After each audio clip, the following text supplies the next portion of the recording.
আগন্তুক ইংৰাজী নতুন বৰ্ষৰ বাবে আমি সকলো ৰাইজলৈ আমাৰ অন্তৰ্ভৰা শুভেচ্ছা আমি আগবঢ়াইছোঁ আৰু যোৱা কেইবছৰত আমি যি ঘাত প্ৰতিঘাত পালোঁ বা যি আমি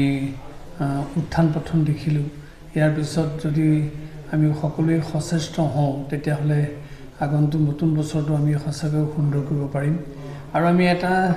শ্লোগান সদায় দি থাকোঁ সৰ্বে ভৱন্তু সুখিনঃ সৰ্বে সন্তু নিৰাময়া সৰ্বে ভদ্ৰাণি পশ্যন্তু মা কশ্চিৎ দুঃখভাগ্ ভৱেৎ।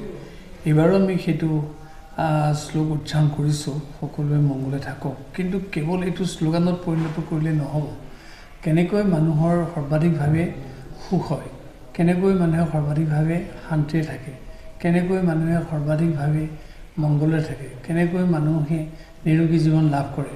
আৰু এইটোৰ প্ৰতি যেতিয়া আমি সচেষ্ট হ'ম তেতিয়াহে আচলতে এই শ্লোগানটোৰ মূল্য থাকিব, শ্লোকটোৰ মূল্য থাকিব। তাৰ প্ৰতিফলন ঘটোৱাৰ কাৰণে আমাৰ মানৱতাবাদৰ দুৱাৰখন আমি খুলি দিবই লাগিব, মূল্যবোধৰ দুৱাৰখন খুলি দিবই লাগিব, চৰিত্ৰ থকা দুৱাৰখন খুলি দিবই লাগিব,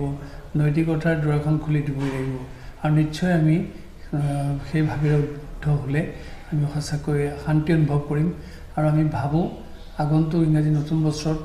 সকলোৱে এই ভাৱেৰে উদ্বুদ্ধ হৈ আগবাঢ়ি যাব। আমি এই চেগতে এই কথাও জনাব খুজিছোঁ যে আমাৰ বিগত বছৰবিলাকতকৈ বৰ্তমান মাজুলীত যথেষ্ট আমি উন্নতি দেখা পাইছোঁ। এনে এখন গাঁও নাই, এনে এটা অঞ্চল নাই য'ত ৰাস্তা পকীকৰণ হোৱা নাই আৰু দুখনকৈ দলং ইতিমধ্যে নিৰ্মাণ হৈ আছে আৰু আমি জনাত ধূনাগুৰি দলংখন 25 চনত হোৱাৰ উপক্ৰম ঘটিব, কিন্তু যোৰহাটৰ দলংখন এতিয়াও স্তীমিত ভাৱত আছে, সেইটো আমাক অকণমান দুখ দিছে। তথাপি আমি আশা কৰিছোঁ চৰকাৰে সেইটোৰ ক্ষীপ্ৰভাৱে ব্যৱস্থা গ্ৰহণ কৰিব আৰু এই দলংকেইখন হৈ উঠাৰ পিছত আৰু মাজুলীৰ যিবিলাক উন্নতি হৈছে এইখিনি যেতিয়া সম্পূৰ্ণ হ'ব